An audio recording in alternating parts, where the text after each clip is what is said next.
बच्चों, आपका तहे दिल से स्वागत है आपके अपने channel physics with Ankur sir में। हम इस वीडियो के अंदर इलेक्ट्रोमैग्नेटिक इंडक्शन चैप्टर के 2021 से लेकर के 2025 तक जेईई मेन में आए हुए सेलेक्टेड क्वेश्चंस, जिस टाइप के सेम टाइप के बहुत सारे हमने रिपीट नहीं किए हैं, तो लगभग 20 क्वेश्चन हम इस वीडियो के अंदर डिस्कस करेंगे। जेईई मेन के सेलेक्टेड क्वेश्चन जो एवरेज लेवल के हैं, जो जेईई मेन में और नीट में दोबारा पूछे जा सकते हैं, जिनकी प्रोबेबिलिटी हाई है, जो एनसीईआरटी बेस्ड कॉन्सेप्ट्स पे हैं। प्लस हमने इसके अंदर सब कुछ इंक्लूड किया है। सेल्फ इंडक्शन का क्वेश्चन भी मिलेगा आपको, म्यूचुअल इंडक्शन भी मिलेगा, थियोरेटिकल भी मिलेगा, एसर्शन रीजन भी मिलेगा आपको, इसमें एलआर सर्किट का स्टेडी स्टेट भी मिलेगा आपको, इसमें म्यूचुअल इंडक्शन के न्यूमेरिकल भी मिलेंगे आपको, इसमें मोशनल ईएमएफ भी मिलेगी। मोशनल ईएमएफ में कॉन्सेप्चुअल भी मिलेंगे, ग्राफिकल भी मिलेंगे, न्यूमेरिकल भी मिलेंगे। आइए स्टार्ट करते हैं। तो ईएमआई चैप्टर के जेईई सेलेक्टेड 2021 से 2025 लगभग 19-20 सवाल है इस वीडियो के अंदर। हम टॉपिक वाइज डिस्कस करेंगे। तो हमारा पहला टॉपिक आता है बच्चों इंडक्टेंस, सेल्फ इंडक्टेंस और म्यूचुअल इंडक्टेंस। ठीक है, तो आप देख लीजिए, ऊपर मैंने शिफ्ट भी लिखी हुई है आपको फील दिलाने के लिए कि कल को किसी को लगे कि या तो आसान सवाल है, तो हाँ आसान है या एवरेज लेवल है, आसान तो नहीं है और मुश्किल भी नहीं है। तो इसके ऊपर इसलिए मैंने जेईई की डेट ईयर लिखा हुआ है वहाँ पर कि भाई किस दिन आया है, कब आया है, जिससे कि आपको पता लग जाए कि हाँ ऐसा नहीं है कि जेईई मेन में भी सब कुछ मुश्किल ही आता है। ठीक है, आइए सवाल करते हैं।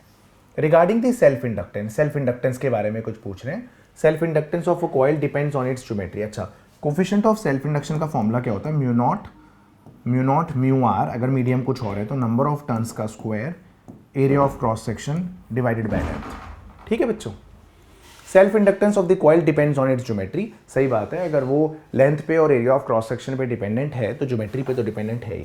तो ए तो मुझे बिल्कुल सही लग रहा है, तो ये BCD तो गलत हो गया। Self inductance does not depend on the permeability of the medium, ये गलत है। इंडक्टर के अंदर जो मटेरियल है, जो कोर है, उसकी परमिएबिलिटी पे सेल्फ इंडक्टेंस डिपेंडेंट होता है। तो बी गलत हो गया। बी गलत हो गया तो ऑप्शन देखिए कुछ एलिमिनेट, अरे हो गए एलिमिनेट, बी गलत हो गया। ACDE करेक्ट आंसर आ गया। आप पढ़ लीजिएगा, जो बात है वो बिल्कुल सही है ना। तो मैंने इसलिए ऐसा लिखा क्योंकि आपको भी ऑप्शन एलिमिनेशन आना चाहिए इस टाइप के स्टेटमेंट बेस्ड क्वेश्चंस के अंदर। सबसे पहले करेक्ट ढूंढिए। अगर आपको एक पक्का श्योरिटी से दिख गया कि यार ये तो करेक्ट है, तो उसको देख लीजिए कि कौन सी एलिमिनेट हो गई। फिर अगर कोई इनकरेक्ट दिख जाए तो देख लीजिए अब ये एलिमिनेट हो गई, आंसर आ जाता है। ठीक है, आइए बच्चों, ये एनसीईआरटी एग्जाम्पल है, ये सीबीएसई बोर्ड में आया है बहुत बार, ये जेईई में आया है बहुत बार, ये नीट में भी आया हुआ है। ये सुपर डुपर इंपॉर्टेंट सवाल है। ठीक है, आइए। तो दो कंडक्टिंग लूप्स हैं ए और बी और सेम प्लेन में हैं और उनके सेंटर्स कोइंसाइड कर रहे हैं as shown in figure. The mutual inductance between them is, दोनों के बीच का म्यूचुअल इंडक्टेंस बताना है। ठीक है, हमें दोनों के बीच का म्यूचुअल इंडक्टेंस बताना है। ओके, ठीक है। तो ऐसे केस में क्या करना होता है, हम एक थ्योरम होती है रेसिप्रोसिटी थ्योरम, वो कहती है M12 is equal to M21। किसी भी कॉइल को आप प्राइमरी कॉइल ले लीजिए, किसी भी कॉइल को सेकेंडरी ले लीजिए, कोफिशिएंट और म्यूचुअल इंडक्टेंस की वैल्यू सेम आएगी। तो हमने ऐसा किया कि हमने एज्यूम कर लिया कि इस कॉइल में करंट आई फ्लो कर रहा है। हमने एज्यूम कर लिया कि इस कॉइल में करंट आई फ्लो कर रहा है। अगर इस कॉइल में करंट आई फ्लो कर रहा है तो इस कॉइल के सेंटर पे मैग्नेटिक फील्ड क्यों होगी, क्या होगी, क्यों नहीं, क्या होगी? तो सेंटर पे मैग्नेटिक फील्ड, हम सर्कुलर कॉइल के सेंटर पे मैग्नेटिक फील्ड लेंगे तो वो होगी म्यू नॉट आई, वो होगी हमारी mu naught I divided by 2 times of radius. ठीक है, और magnetic field obviously into the plane होगी, तो हम यहाँ पर सिर्फ मैग्नीट्यूड ही कंसिडर कर लेते हैं। अब अगर हमें इनर कॉइल से फ्लक्स निकालना है तो इनर कॉइल के एरिया से मल्टीप्लाई करना पड़ेगा। तो φ2 हो जाएगा इनर कॉइल से फ्लक्स इज इक्वल टू पहले कॉइल के सेंटर पे मैग्नेटिक फील्ड मल्टीप्लाइड बाय दूसरे कॉइल का एरिया। और ये मान के चल रहे हैं, क्वेश्चन का पार्ट है ये कि बी बहुत बड़ा है ए से, तो हम मान के चल रहे हैं कि अंदर वाली कॉइल लगभग बाहर वाली कॉइल के सेंटर पे ही रखी हुई है। ठीक है, तो आइए, तो यहाँ पर आंसर आ जाएगा हमारा mu naught I by 2b, इसका एरिया आता है आपका पाई ए स्क्वायर, और फ्लक्स को हम mi भी लिख सकते हैं। तो i से i उड़ा दीजिए, तो यहाँ से कोफिशिएंट ऑफ म्यूचुअल इंडक्शन आता है mu naught pi a square by 2 times b। Option number B हमारा यहाँ पर करेक्ट आंसर रहेगा बच्चों।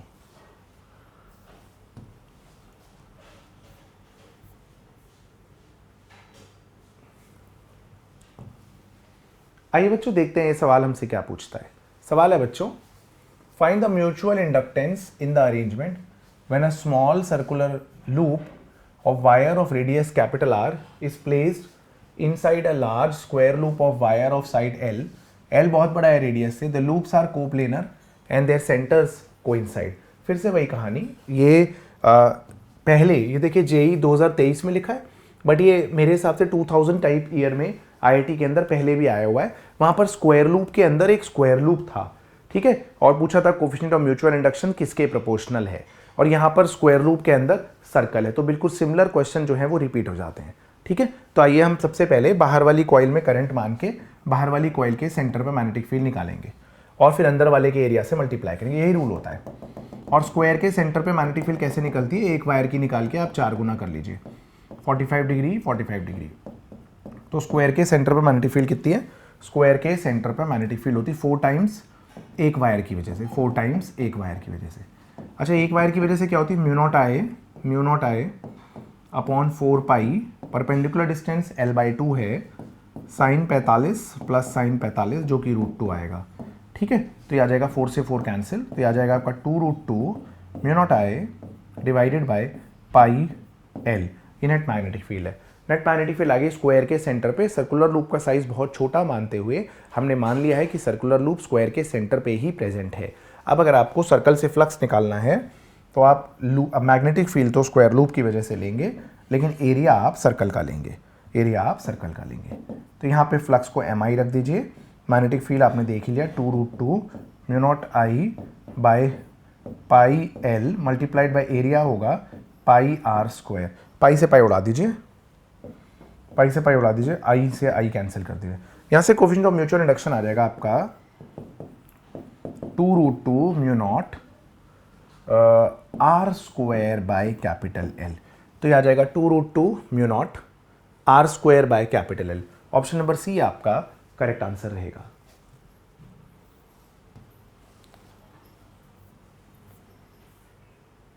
आइए बच्चों अगला सवाल देखते हैं। ये सवाल हमसे क्या पूछ रहा है, 3 आइडेंटिकल रेजिस्टर्स हैं, हर एक का रेजिस्टेंस 12 ओम, तो तीनों रेजिस्टर का रेजिस्टेंस है 12 ओम, ठीक है। और सेल्फ इंडक्टेंस जो है वो 5 मिली हेनरी है दोनों की, ठीक है। Connected as shown in the battery, EMF है 12 वोल्ट।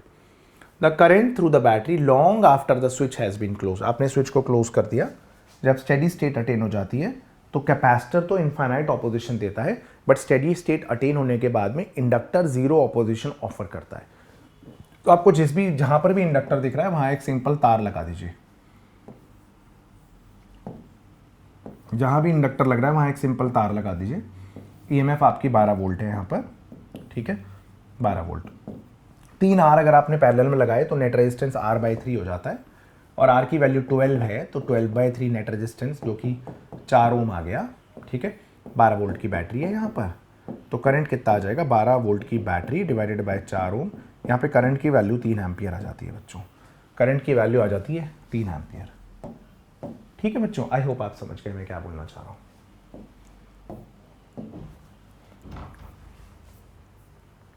आइए बच्चों एलआर सर्किट स्टेडी स्टेट का एक और सवाल देख लीजिए। For the given circuit the current through a battery of 6 volt just after closing the switch S will be. तो आपने जब स्विच को जस्ट क्लोज किया तो t = 0 पे ideal inductor infinite opposition flow करता है, इनफाइनाइट ऑपोजिशन ऑफर करता है to the flow of DC current, ठीक है। तो यहाँ पर इनफाइनाइट ऑपोजिशन ऑफर कर रहा है, तो ये 2 ओम का रजिस्टर तो दिख रहा है आपको, ये स्विच क्लोज हो चुका है, ये आपका 4 ओम का रजिस्टर दिख रहा है, यहाँ पर ये आपकी 6 वोल्ट की बैटरी हो गई है, और इंडक्टर वाली ब्रांच में तो अब करंट जाएगा नहीं। इंडक्टर जो है शुरुआती दौर में इनफाइनाइट ऑपोजिशन ऑफर करता है, तो बेसिकली करंट यहीं पर ही रहेगा। तो करंट कितना आसान आ गया, वोल्टेज 6 अपॉन टोटल रेजिस्टेंस भी 6 है, करंट की वैल्यू 1 एम्पियर रहेगी। देख रहे हैं आप बच्चों जेईई मेन के सवाल कितने प्यारे होते हैं, राइट। मैंने थोड़े से रेलेवेंट और ऐसे सवाल लिए जो आपके लिए लास्ट मोमेंट पे डुएबल भी हैं और रेलेवेंट भी हैं, इनमें सब कुछ कवर भी हो रहा है। A coil of area A, number of turns n, is rotating with angular velocity omega in uniform magnetic field B about axis perpendicular to B, ठीक है। तो बेसिकली ये कोई कॉइल है, ये कोई कॉइल है बच्चों, ठीक है, और ये कॉइल को आप घुमा रहे हैं और मैग्नेटिक फील्ड एक्सिस के परपेंडिकुलर है, ठीक है, ऐसा कुछ मैग्नेटिक फील्ड है, ओके, राइट। तो किसी भी मोमेंट पे फ्लक्स क्या होगा, किसी भी मोमेंट पे ईएमएफ क्या होगी, पहले वो निकाल लेते हैं। फिर ये लोग कुछ पूछ रहे हैं किसी इंस्टेंट पे जब मैग्नेटिक फील्ड पैरेलल है प्लेन के। अच्छा, जब मैग्नेटिक फील्ड प्लेन के पैरेलल होगी तब पूछ रहे हैं कि ईएमएफ और फ्लक्स कितना होगा। ठीक है, तो हम पहले तो फॉर्मूला डिराइव करना चाहें तो फॉर्मूला डिराइव कर लेते हैं। फ्लक्स होता है, वैसे तो साफ दिख रहा है कि फ्लक्स तो जीरो ही होगा, एन बी डॉट एरिया। ठीक है, तो फ्लक्स आ गया N B A cos theta. Angular velocity होती है angle covered by time taken, यहाँ से थीटा आता है ओमेगा टी। यहाँ से फ्लक्स हो गया N B A cos of omega T. अच्छा, D phi by D T क्या होती है आपकी? D phi by D T N B A cos का derivative minus sine omega T का डेरिवेटिव ओमेगा। ईएमएफ होती है minus D phi by D T, तो N B A omega positive हो जाएगा साइन ओमेगा टी, है ना। AC generator का फॉर्मूला है बच्चों ये। तो अब आपसे क्वेश्चन में बोला गया है कि जब मैग्नेटिक फील्ड पैरेलल हो जाए प्लेन ऑफ द लूप के, तो प्लेन ऑफ द लूप और मैग्नेटिक फील्ड पैरेलल हो जाए, तो एन कैप और मैग्नेटिक फील्ड के बीच में 90 डिग्री एंगल बनना चाहिए। तो ओमेगा टी की वैल्यू, थीटा की वैल्यू आपकी 90 हो गई, पाई बाई 2, तो कॉस 90 तो जीरो होता है, तो फ्लक्स तो जीरो हो गया, और ईएमएफ हो गई एन बी ए ओमेगा, है ना। तो फ्लक्स तो जीरो हो गया और ईएमएफ हो गई एन ए बी ओमेगा। ठीक है बच्चों, डी ऑप्शन आपका करेक्ट आंसर रहेगा। इजी एंड पॉपुलर सवाल है। आइए, ये आपके वो जाते हैं मैक्सवेल्स इक्वेशंस। ठीक है, मैक्सवेल जो है, जेम्स क्लर्क मैक्सवेल ज़बरदस्त साइंटिस्ट थे। उन्होंने बोला कि जो 12वीं क्लास की पहली किताब पढ़ रहे हो वो तो 4 इक्वेशन में समेट दूंगा मैं। देखो, उन्होंने 4 इक्वेशन में पूरा इलेक्ट्रोमैग्नेटिज्म लपेट दिया, और इलेक्ट्रोमैग्नेटिज्म की 4 फंडामेंटल लॉज बताई उन्होंने। In fact Kirchhoff's law fundamental law of electromagnetism नहीं है। आपको पता है किरचॉफ्स लॉ, जब मैग्नेटिक फ्लक्स चेंज होने की वजह से इंड्यूस करंट आ गया अगर, तो उस केस में किरचॉफ्स लॉ एप्लीकेबल ही नहीं होती है। ठीक है, तो 4 फंडामेंटल लॉज ऑफ इलेक्ट्रो, ये भी स्टेटमेंट बेस्ड क्वेश्चन बन सकता है कि which of the following is the are the fundamental laws of electromagnetism. तो उसमें है आपका Gauss law in electrostatics, Gauss law in magnetostatics, उसके बाद मैक्सवेल एम्पियर्स लॉ, और उसके बाद ये वाला फैराडेज लॉ। ठीक है, line integral E dot D L minus D phi by D T. तो गॉस लॉ इन मैग्नेटोस्टैटिक्स क्या होता है? Surface integral B dot D A zero है, तो this indicates magnetic monopoles does not exist. ये आपका गॉस लॉ इन इलेक्ट्रोस्टैटिक्स है। Line integral B dot D L mu naught I, ये आपका एम्पियर्स लॉ है, और ये Faraday's law of electromagnetic induction है। तो ए मैचिंग विद 2, बहुत बढ़िया। ए मैचिंग विद 2 सिर्फ ऑप्शन सी में है, बहुत बढ़िया, शानदार तरीके से आंसर आ गया हमारा। आइए बच्चों, एक थ्योरेटिकल सवाल देख लेते हैं। Induced EMF can be produced in a coil, by moving the coil with uniform speed inside uniform magnetic field. नहीं बच्चों, अगर एक कॉइल एक यूनिफॉर्म मैग्नेटिक फील्ड में यूनिफॉर्म स्पीड से मूव करती है तो उसमें फ्लक्स चेंज नहीं हो रहा है। इस मैग्नेटिक फील्ड के अंदर ही मूव कर रही है तो फ्लक्स चेंज नहीं हो रहा है, उतनी ही फील्ड लाइंस हमेशा क्रॉस कर रही हैं, तो इस केस में इंड्यूस्ड ईएमएफ नहीं डेवलप होगी। तो ये गलत है, बहुत बढ़िया। अब हमें देखना है, डी चेक कर लेते हैं। Changing the area of the coil inside the uniform magnetic field, तो ये सही है। अगर हम यूनिफॉर्म मैग्नेटिक फील्ड के अंदर कॉइल का एरिया चेंज करेंगे तो बी डॉट एरिया होता है फ्लक्स, एरिया चेंज होने से फ्लक्स चेंज हो जाएगा, और फ्लक्स चेंज होने से इंड्यूस्ड ईएमएफ आएगी, तो डी करेक्ट है। तो ये गलत हो गया। ठीक है, अच्छा अभी हमें बी और सी भी देखना ही पड़ेगा। चलिए, moving the coil with non uniform speed, ये भी गलत है बच्चों। Moving the coil with non uniform speed inside uniform magnetic field, आप कॉइल को तेज मूव कराएं, धीरे मूव कराएं, उससे पास करने वाली इसको तेज मूव कराएं, स्पीड बढ़ाते रहें, घटाते रहें, उससे क्या फर्क पड़ता है जब उससे number of magnetic field line same ही पास करें। फील्ड भाई बी डॉट एरिया है, मैग्नेटिक फील्ड उतनी है और area inside the magnetic field भी उतना ही है, तो यहाँ पर दोनों बी में भी इंड्यूस्ड ईएमएफ नहीं आएगी। ठीक है, रोटेटिंग द कॉइल में आ जाएगा क्योंकि लगातार थीटा चेंज होगा जिससे फ्लक्स चेंज होगा, तो यहाँ पर सी और डी होना चाहिए, बी ऑप्शन करेक्ट है। अगर आप कॉइल को रोटेट करेंगे तो लगातार orientation of the coil with the magnetic field change होगा, मैग्नेटिक फील्ड इंटेंसिटी और एन कैप के बीच का एंगल लगातार चेंज होगा, लगातार फ्लक्स चेंज होगा, इंड्यूस्ड ईएमएफ आएगी। यही एसी जनरेटर का प्रिंसिपल भी है ना बाल को। चलिए, फिर से एक आसान सवाल आ गया बाल को। Magnetic flux through the coil perpendicular to its plane is varying according to the relation, phi दे रखा है आपको। मैग्नेटिक फ्लक्स है आपका 5t cube 4t square plus 2t minus 5। ठीक है, if the resistance of the coil 5 ohm है, induced current through the coil at t equal to 2 second. Easy है, D phi by D T निकाल लीजिए, हम magnitude ही ले रहे हैं ईएमएफ का, d phi by D T. तो ये क्या आएगा? ये आएगा 15t स्क्वायर 8t प्लस 2। तो टाइम 2 सेकेंड पे ईएमएफ कितनी होगी? 15 इंटू 2 का स्क्वायर प्लस 8 इंटू 2 प्लस 2, तो 15 चौके 60 प्लस 16 प्लस 2, तो तो 78 वोल्ट लग रही है भाई ये तो ईएमएफ। हाँ सही बात है। तो करंट कितना होता है, EMF by resistance, induced EMF by resistance, जो कि आपका 78 डिवाइडेड बाय 5 है, तो ये आपका आ जाएगा 15.6 एम्पियर, है ना, 15.6 लग रहा है मुझे। 75, हाँ 15.6 एम्पियर। ये ऑप्शन आपका बच्चों करेक्ट आंसर रहेगा। कोई कैलकुलेशन एरर तो नहीं है ना। 15t² 8t + 2, राइट, ठीक है। आइए बच्चों देखते हैं नेक्स्ट सवाल क्या है हमारा। अगला सवाल है, coil is placed in a magnetic field B as shown below. तो इंड्यूस करंट इसमें एंटी क्लॉकवाइज आ रहा है। तो एंटी क्लॉकवाइज इंड्यूस करंट कब आ सकता है, जब आउटवर्ड मैग्नेटिक फील्ड कम हो रही हो, ठीक है, या इनवर्ड बढ़ रही हो, है ना, अपोज करेगा। तो आउटवर्ड मैग्नेटिक फील्ड अगर डिक्रीज हो रही, सही है बिल्कुल, आउटवर्ड मैग्नेटिक फील्ड अगर घट रही है, अगर आउटवर्ड मैग्नेटिक फील्ड घट रही है, ठीक है, तो उसे बढ़ाने के लिए आउटवर्ड मैग्नेटिक फील्ड आएगी, यानी एंटी क्लॉकवाइज करंट आएगा। तो ये ऑप्शन बिल्कुल सही है। यही लेंज लॉ थी, है ना। आइए emotional EMF in eddy current पे सवाल लेते हैं। एडी करंट पे कुछ ज़्यादा सवाल नहीं लिए, एडी करंट उतना इंपॉर्टेंट टॉपिक नहीं है। इमोशनल ईएमएफ पे आपको ठीक ठाक सवाल दिख जाएंगे। Conducting bar moves on to conducting rails as shown in the figure, ठीक है।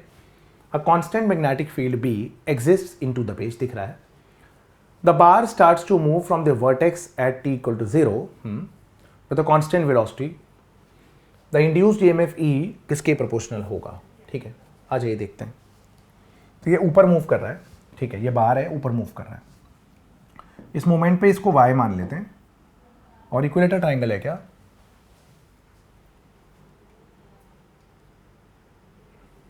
Conducting bar conducting rails is shown in figure, uniform magnetic field B starts, अच्छा तो इन्होंने कुछ दिया नहीं है, राइट, तो इसको हम x ले लेते हैं अभी के लिए।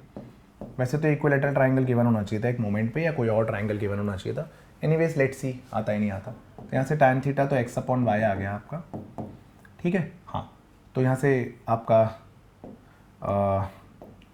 जो x की वैल्यू है वो होगी y tan थीटा, ठीक है, और किसी मोमेंट पे y को हम फिक्स मान लेंगे, ठीक है।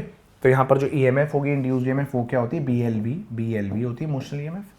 तो L की जगह आप 2x यूज़ करेंगे मल्टीप्लाइड बाय वेलोसिटी। और आप मान लीजिए कि ये कांस्टेंट एक्सेलरेशन से जा रहा है, बोला है क्या इन्होंने, कुछ बोला तो हुआ, कांस्टेंट मैग्नेटिक फील्ड भी एग्जिस्ट बार एट t कांस्टेंट वेलोसिटी से जा रहा है, कांस्टेंट वेलोसिटी से जा रहा है, ठीक है, सही है।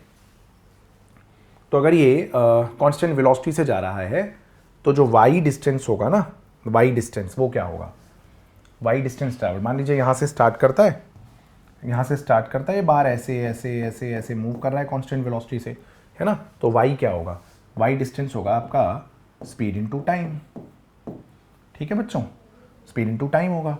अब b इंटू 2x की जगह क्या लिख सकते हैं, 2x की जगह आप लिख सकते हैं, थीटा तो कांस्टेंट ही होगा, फिक्स है, वो शेप पे डिपेंडेंट है। तो 2x की जगह आप लिख सकते हैं 2y tan theta into v, है ना। और y की जगह क्या लिखेंगे आप, स्पीड इनटू टाइम, क्योंकि डिस्टेंस स्पीड इनटू टाइम ही होगा। अगर एक्सेलेरेशन होता तो हम इक्वेशंस ऑफ मोशन लगाते, नॉन यूनिफॉर्म मोशन होता तो फिर इंटीग्रेट करते। तो y की जगह vt आ गया, vt into tan theta into v। यहाँ से EMF जो है वो टाइम के प्रोपोर्शनल आ गया, t की पावर 1 के प्रोपोर्शनल आ रहा है, n जो है t की पावर n, तो n यहाँ पर बच्चों 1 है। ऐसा ही कुछ क्वेश्चन था ये, है ना, यही पूछना चाह रहे थे, थोड़ा लैंग्वेज में मुझे कम डिटेल दिखाई दी। Anyways, rectangular metallic loop is moving out of uniform magnetic field region to a field free region at a constant speed. देखिए बच्चों, मैं आपको बताना चाहता हूँ कि ये NCERT में एग्जाम्पल है, इस बात को समझिए। JEE मेन और नीट के लिए NCERT क्यों इंपॉर्टेंट होती है। ये NCERT में एक एग्जाम्पल है जिसमें एक रेक्टेंगुलर लूप और एक सर्कल है, और बोला गया है इन दोनों को हम एक मैग्नेटिक फील्ड के बाहर लेके जा रहे हैं। तो किसके केस में इंड्यूस्ड EMF कांस्टेंट होगी और किस केस में इंड्यूस्ड EMF बदलती जाएगी समय के साथ। तो हम इसमें थ्योरेटिकल रीज़न ये देते हैं कि भाई क्योंकि rate of change of area rectangle में हमेशा सेम आ रहा है, b इंटू DA/dt, तो इसलिए इसमें इंड्यूस्ड EMF कांस्टेंट होगी, बट इसमें rate of change of area change अलग है, कांस्टेंट नहीं है, तो इसलिए इंड्यूस्ड EMF में कांस्टेंट नहीं होगी। तो वहाँ से इन्होंने बस एक ग्राफ बेस्ड क्वेश्चन बना दिया, है ना। क्वेश्चन तो यही है कि भाई एक रेक्टेंगुलर लूप को आप out of the magnetic field लेके जा रहे हैं, तो ये मैग्नेटिक फील्ड है, ये मैग्नेटिक फील्ड है, ठीक है। मैग्नेटिक फील्ड के बाद में एक रेक्टेंगल है, एक रेक्टेंगल है, आप रेक्टेंगल को मैग्नेटिक फील्ड के बाहर लेके जा रहे हैं, आप रेक्टेंगल को मैग्नेटिक फील्ड के बाहर लेके जा रहे हैं। अब जब आप इसे बाहर लेके जा रहे हैं तो rate of change of area fix है। देखिए ईएमएफ क्या होती है, डेरिवेटिव ऑफ फ्लक्स। मैग्नीट्यूड की बात करें, मैग्नेटिक फील्ड कांस्टेंट है तो rate of change of area, तो अगर स्पीड कांस्टेंट है तो dx/dt सेम है ना। इस लेंथ को अगर हम b ले लेते हैं तो rate of change of area क्या होगा बताइए, स्मॉल b dx/dt क्या है, वेलोसिटी है ना बच्चों। तो इंड्यूस्ड ईएमएफ इस केस में कांस्टेंट आएगी रेक्टेंगल के केस में। तो यहाँ पर अगर आपसे बोला जाए ईएमएफ वर्सेस टाइम का ग्राफ क्या होगा, तो जाहिर सी बात है वो कांस्टेंट होगा। तो ये आपको एनसीईआरटी में क्वेश्चन दे रखा है, उसको बस उन्होंने ग्राफ में फ्रेम कर दिया, और क्या है। सेम टू सेम एनसीईआरटी में आपको क्वेश्चन दिखेगा एग्जाम्पल में, ये जेईई मेन में है ना बच्चों। चलिए, तो लोग कहते हैं एनसीईआरटी से नहीं आता, बट ऐसा नहीं है, एनसीईआरटी से आता है, बट एनसीईआरटी की आपको थोड़ा नॉलेज होनी चाहिए। आइए क्वेश्चन क्या है देखिए, क्वेश्चन है अगला, स्क्वायर लूप की साइड 15 सेंटीमीटर है, ठीक है, moving towards right at a constant speed of 2 centimetre per second, ठीक है। The front edge enters the 50 centimetre wide magnetic field t equal to 0। तो t इक्वल टू 0 पे स्क्वायर लूप यहाँ enter करता है, t इक्वल टू 0 पे square loop इस magnetic field में एंटर करता है। The value of induced EMF in the loop at t equal to 10 seconds. क्योंकि इसकी स्पीड 22 सेंटीमीटर पर सेकेंड है, तो अगले 10 सेकेंड के बाद ये इस मैग्नेटिक फील्ड के अंदर कहीं पहुंच जाएगा, और इसने डिस्टेंस ट्रैवल किया होगा 2 सेंटीमीटर पर सेकेंड से 10 सेकेंड के अंदर 20 सेंटीमीटर ट्रैवल किया होगा। जब ये fully inside the magnetic field घूम रहा होगा, उस समय ये fully inside the magnetic field घूम रहा होगा, लूप कंप्लीटली मैग्नेटिक फील्ड के अंदर होगा, तब उस समय पर फ्लक्स चेंज नहीं होगा, और जब फ्लक्स चेंज नहीं होगा तो इंड्यूस्ड ईएमएफ 0 होगी। कुछ इस प्रकार का सिनेरियो है ये। देखिए मैं आपको थोड़ा सा इसको बताता हूँ, विजुलाइज करवाता हूँ। देखिए ये मैग्नेटिक फील्ड है कुछ रीजन में, ये एक स्क्वायर लूप है, तो जब ये स्क्वायर लूप मैग्नेटिक फील्ड के बाहर है, इसमें इंड्यूस्ड ईएमएफ 0 है। जब ये स्क्वायर लूप मैग्नेटिक फील्ड के बाहर है, इसमें इंड्यूस्ड ईएमएफ 0 है। जिस समय पर ये स्क्वायर लूप मैग्नेटिक फील्ड के अंदर एंटर करता है, जब तक इसका area inside the magnetic field बढ़ता रहता है, इसमें इंड्यूस्ड ईएमएफ आएगी कुछ कांस्टेंट, अगर कांस्टेंट स्पीड से जा रहा है। जब ये completely inside the magnetic field घूमता रहेगा तो फिर इंड्यूस्ड ईएमएफ 0 होगी। जब इसका कुछ पार्ट इन मैग्नेटिक फील्ड से बाहर निकल रहा होगा, मैग्नेटिक फील्ड के अंदर का एरिया घटता जा रहा होगा, तो फिर से इंड्यूस्ड ईएमएफ आएगी ऑपोजिट सेंस में, और कांस्टेंट आएगी। ठीक है बच्चों, तो ये इस क्वेश्चन के अंदर पूछा गया था, जब मैग्नेटिक फील्ड के अंदर ही मूव कर रहा है तब इंड्यूस्ड ईएमएफ क्या होगी। तो जाहिर सी बात है B dot area, B same है, area inside the magnetic field नहीं चेंज हो रहा उस समय पर, तो इंड्यूस्ड ईएमएफ 0 होगी, क्योंकि फ्लक्स कांस्टेंट है।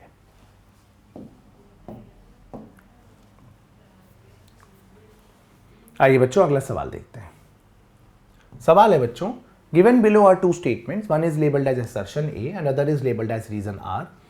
असर्शन ए है, a bar magnet dropped through a metallic cylindrical pipe takes more time to come down compared to a non-magnetic bar, same geometry. सही बात है, अगर आपने एक सिलेंड्रिकल पाइप से एक मैग्नेट गिरा दिया, तो क्योंकि सिलेंड्रिकल पाइप में मैग्नेट की वजह से चेंज इन फ्लक्स होगा, इस वजह से इसके अंदर इंड्यूस्ड करंट डेवलप होंगे, जिसका नाम है एडी करेंट्स। और एडी करेंट्स जो है इस मैग्नेट के मोशन को स्लो डाउन कर देंगे, मैग्नेट के मोशन को स्लो डाउन कर देंगे। फील्ड लाइंस क्लोज लूप बनाती है, मैंने जैसे ऐसे ही बना के छोड़ दिया हो तो ठीक है।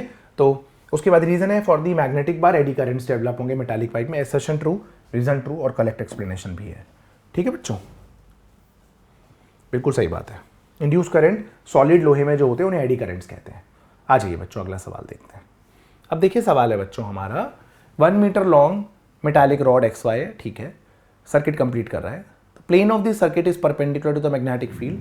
अच्छा ये तो चलिए लेंथ देख लीजिए, 1 मीटर है, हाँ, मैग्नेटिक फील्ड 0.15 टेस्ला इंडीड है।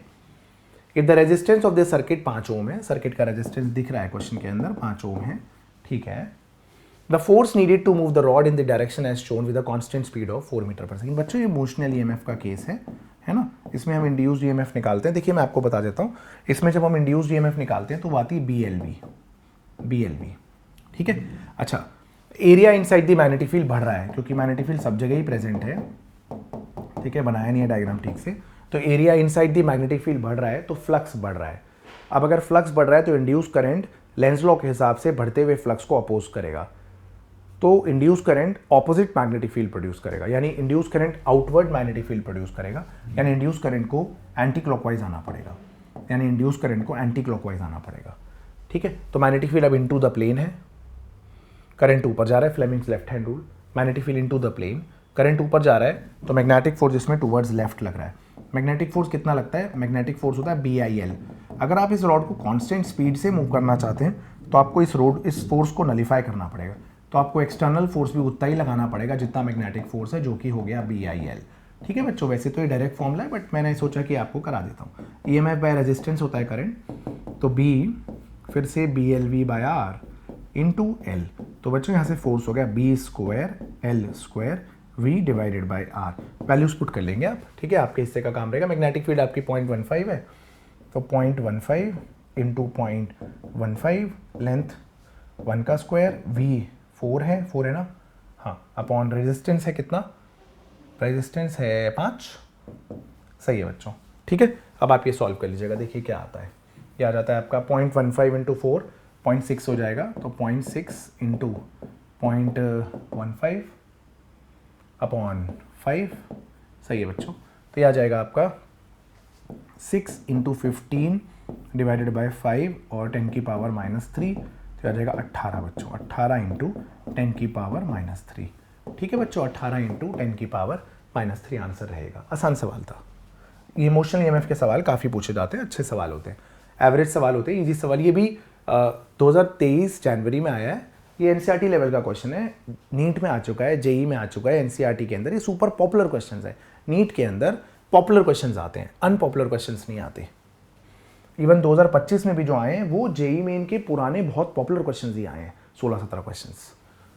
Metallic rod of length L is rotated with an angular velocity speed of omega normal to the magnetic field. अब आपको बोल रहे हैं इंड्यूस्ड EMF कितना होगा। तो ऐसा है कि ये रॉड घुमा रहे हैं, तो इसमें इंटीग्रेशन करना पड़ेगा क्योंकि एंगुलर स्पीड तो सेम है बट लीनियर स्पीड सेम नहीं होगी। तो यहाँ से R डिस्टेंस पे हम एक एलिमेंट ले लेते हैं जिसकी थिकनेस है dr। ठीक है बच्चों, एक एलिमेंट ले लेते हैं जिसकी थिकनेस है dr, वेलोसिटी हमने लीनियर v मान ली। तो इंड्यूस्ड EMF छोटे से एलिमेंट में क्या होगी, वो होगी B into v into dr। तो v की जगह हमने लिख दिया R omega into dr, de B omega R dr। अगर EMF को 0 से E तक इंटीग्रेट करते हैं, लेंथ 0 से L तक इंटीग्रेट हो जाएगी, d का integration E, B omega, R का इंटीग्रेशन R²/2, इंटीग्रेशन 0 से L तक, यहाँ से EMF आएगी half of B omega L² बच्चों, half B omega L², half B omega L²। Option number B correct answer रहेगा बच्चों। मुझे तो ये लग रहा है कि B² L², BL², BL², हाँ बस दो ऑप्शंस मैच हो जाते, नहीं तो ये तो डायमेंशनली भी हो रहा था सॉल्व। चलिए कोई नहीं, थैंक यू बच्चों, आगे देखते हैं। आइए, अगला सवाल भी थोड़ा सा ट्विस्टेड बनाने की कोशिश करी है बट आसान है अगर आप इसको ध्यान से समझ पाएँ तो। कॉन्स्टेंट मैग्नेटिक फील्ड है 1 टेस्ला, x>0 में लाई करती है, मैग्नेटिक फील्ड ही मैग्नेटिक फील्ड है। मेटालिक सर्कुलर रिंग की रेडियस 1 मीटर है, तो ठीक है। Moving with the constant speed 1 metre per second, तो v जो है वो 1 मीटर पर सेकंड है। टाइम t इक्वल टू 0 पे the centre of the circle of the ring is at x equal to -1। तो कुछ ऐसा सिनेरियो है कि सर्कल का सेंटर पहले यहाँ पे है कहीं पर x इक्वल टू -1 पे। ठीक है बच्चों, यही सिनेरियो है। हाँ, what will be the value of induced EMF at t equal to 1 second. तो 1 सेकेंड 1 मीटर पर सेकेंड से जा रहा है, तो 1 सेकेंड के बाद कहाँ जाएगा सर्कल, यहाँ आ जाएगा, उसका सेंटर यहाँ आ जाएगा, ओ पॉइंट ये हो जाएगा। ठीक है, सर्कल 1 सेंटीमीटर 1 मीटर पर सेकेंड से चल रहा है, तो x इक्वल टू -1 से सेंटर ऑफ मास, या सेंटर मान लीजिए इसका सेंटर ऑफ मास, तो क्या बोलेंगे, लूप का सेंटर यहाँ पहुँच जाएगा। उस समय पर इंड्यूस्ड EMF पूछ रहे हैं ना, हाँ उस समय पर। तो इस समय पर आप लेंथ क्या लेंगे, डायमीटर के बराबर लेंगे सर्कल की, तो EMF क्या होती है, BLV होती है। EMF क्या होती है, B into L into V, ठीक है, और B into 2R into V। अब आप वैल्यूज पुट कर लीजिए, EMF कितनी आएगी बताइए। ये आ जाएगी आपकी मैग्नेटिक फील्ड कितनी, 1 टेस्ला ही तो है, रेडियस भी 1 ही थी शायद। रेडियस कहाँ है भाई, रेडियस 1 है, तो 2 इंटू 1 और वेलोसिटी भी 1 थी, तो 2 वोल्ट आ गई बच्चों इंड्यूस्ड EMF। ठीक है, तो ऑप्शन नंबर C आपका करेक्ट आंसर रहेगा।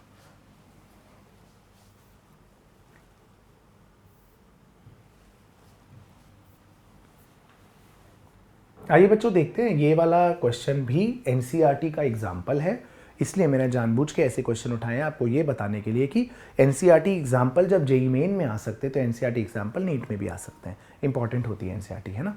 आइए देखिए, तो आपको बोला गया है कि the arm P Q of rectangular conductor is moving from x equal to 0 से x equal to 2b outwards and then आप उसको बैकवर्ड लेके आ रहे हैं बी 2b से 0 तक।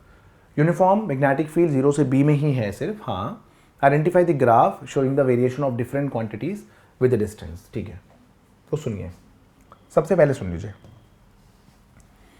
जब आप 0 से b तक मूव कराएंगे ना, 0 से b तक कंडक्टर को, तो फ्लक्स बढ़ता जाएगा बढ़ता जाएगा बढ़ता जाएगा। फिर जब आप b से 2b में मूव कराएंगे ना कंडक्टर को, तो यहाँ क्योंकि मैग्नेटिक फील्ड इस रीजन में है नहीं, तो फ्लक्स कांस्टेंट ही रहेगा। जितने पार्ट में मैग्नेटिक फील्ड है उतने से ही फ्लक्स रहेगा। तो फ्लक्स पहले बढ़ा, फिर कांस्टेंट हो गया, फिर b से 2b से b आते वक्त भी कांस्टेंट ही रहा। b से 0 आते वक्त में फ्लक्स घटेगा। तो पहला वाला ग्राफ तो फ्लक्स का ही है, ए वाला ग्राफ, तो ए वाला ग्राफ तो फ्लक्स का ही है बच्चों। ठीक है, अब मुझे ईएमएफ और पावर में से ढूंढना है। तो देखिए, पावर डिसिपेटेड का फॉर्मूला क्या होता है? पावर डिसिपेटेड होता है जो भी इस लूप के अंदर करंट आएगा उसका square multiplied by resistance of the loop. तो करंट का स्क्वायर तो नेगेटिव हो नहीं सकता, रेजिस्टेंस भी नेगेटिव नहीं है, तो पावर का ग्राफ कभी भी नेगेटिव नहीं होता। तो इसलिए अगर ऊपर वाले 2 डिब्बे होंगे ना, तो ये 2 डिब्बे जो हैं ये पावर का ही ग्राफ है। पॉजिटिव वाला ग्राफ आपका पावर का ही होता है। ठीक है, तो सी वाला ग्राफ आपका पावर डिसिपेटेड है। तो बी ऑप्शन करेक्ट आंसर होगा। ईएमएफ क्यों ऐसा हो रहा है? पोलैरिटी बदल रही, बदलेगी ना ईएमएफ पोलैरिटी। जब आप इधर से इधर जा रहे हैं तो फ्लक्स बढ़ रहा है, तो इंड्यूस्ड ईएमएफ कांस्टेंट आएगी नेगेटिव डायरेक्शन में, है ना। और फिर अंदर फ्लक्स कांस्टेंट हो गया, ईएमएफ 0, फिर वापस आते वक्त फ्लक्स कांस्टेंट, ईएमएफ 0, फिर इधर वापस जाते वक्त फ्लक्स घट रहा है तो ईएमएफ पॉजिटिव आएगी और कांस्टेंट आएगी।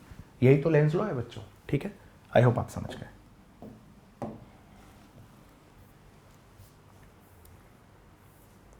आइए बच्चों अगला सवाल देखते हैं।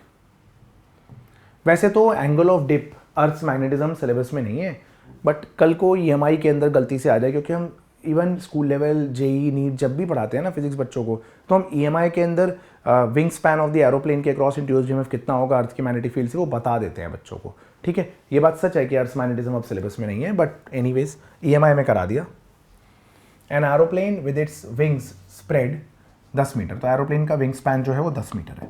ओके, ठीक है भाई, तो एक एरोप्लेन है उसका विंग स्पैन आपका 10 मीटर है।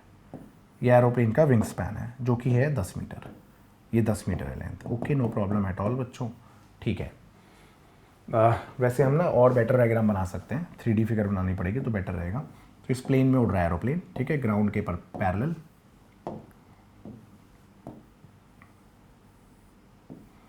तो ये एरोप्लेन हो गया, ये आपका एरोप्लेन का विंग स्पैन हो गया। ठीक है, चलिए ऐसे मत बनाइए ना, ऐसे बना लीजिए, वो सही लगेगा ना, 3D फीलिंग आएगी। ये एरोप्लेन का विंग स्पैन हो गया। ओके, परफेक्ट है बच्चों।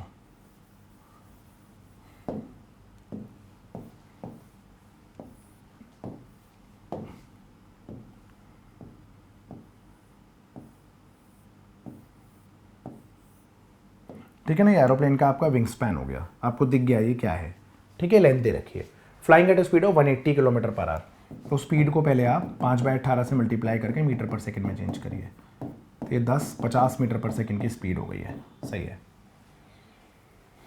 The total intensity of earth magnetic field at that point इतनी है, an angle of dip 60 degree है। तो सुनिए, अर्थ की मैग्नेटिक फील्ड ऐसे है, किसी एंगल पे होती है हॉरिजॉन्टल के साथ, उसे एंगल ऑफ डिप कहते हैं। अर्थ की मैग्नेटिक फील्ड आपको 2.5 × 10⁻⁻⁴ दे रखी है। हमें मैग्नेटिक फील्ड का वो कंपोनेंट लेना होता है जो लेंथ और वेलोसिटी दोनों के म्यूचुअली परपेंडिकुलर है, बी साइन डेल्टा।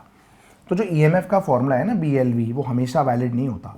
ईएमएफ का फॉर्मूला BLV तभी वैलिड जब BL और V म्यूचुअली परपेंडिकुलर। अगर ये म्यूचुअली परपेंडिकुलर ना हो और कुछ और हो तो ये होता है V cross B dot L। ठीक है, एरोप्लेन टेक ऑफ कर रहा है, लैंड कर रहा है, तो V cross B dot L होता है। ठीक है, बट तीनों म्यूचुअली परपेंडिकुलर है तो आप BLV लिख सकते हैं। तो आपको मैग्नेटिक फील्ड का वो कंपोनेंट लेना है जो लेंथ और वेलोसिटी के परपेंडिकुलर है, जो कि B साइन डेल्टा होगा। तो 2.5 का 5/2 10⁻⁻⁴, डेल्टा था 60 डिग्री, तो साइन 60 आपका √3/2। ठीक है, हाँ। उसके बाद लेंथ कितनी है इसकी, विंग स्पैन की लेंथ आपकी 10 मीटर थी और वेलोसिटी कितनी थी इसकी 50। ठीक है बच्चों, तो यहाँ पर आप इसको सॉल्व कर लीजिएगा, √3 की वैल्यू 1.73 रख के आप सॉल्व कर लीजिएगा, जो भी आंसर आएगा एक बार मैच कर लीजिएगा। ठीक है बच्चों, आई होप आपको समझ आया होगा। थैंक यू सो मच बच्चों। यहाँ पर हमारे EMI के कुछ 19-20 जेई सेलेक्टेड PYQs 2021 से 2025 के ख़त्म हो गए। अब क्योंकि एग्ज़ाम में ज़्यादा दिन नहीं बचे हैं तो मैंने काफ़ी कॉम्पैक्ट तरीके से आपको क्वेश्चन कराने की कोशिश करी है कि आपके 20 क्वेश्चन भी हो जाएं सेलेक्टेड, आपको ये फोमो भी दूर हो जाए कि आपका जेई मेन नहीं हुआ और इररेलेवेंट क्वेश्चन से आप दूर रहें। All the very best for your exam.